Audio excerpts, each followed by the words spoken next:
ঢাকার ধামরাইয়ে দুরন্ত স্পোর্টস ক্লাবের উদ্যোগে তৃতীয় বার্ষিক ফাইনাল ক্রিকেট ম্যাচ 2025 অনুষ্ঠিত হয়।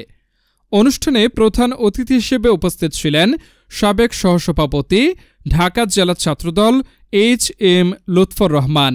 উদ্বোধক হিসেবে দায়িত্ব পালন করেন ৮ নং ওয়ার্ড বালিয়া ইউনিয়ন বিএনপির সভাপতি নুরুল ইসলাম।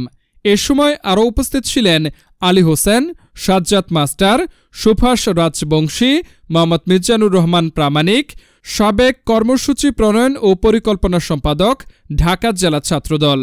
খেলা শেষে বিজয়ী দলের হাতে LED টিভি পুরস্কার তুলে দেন অতিথিরা।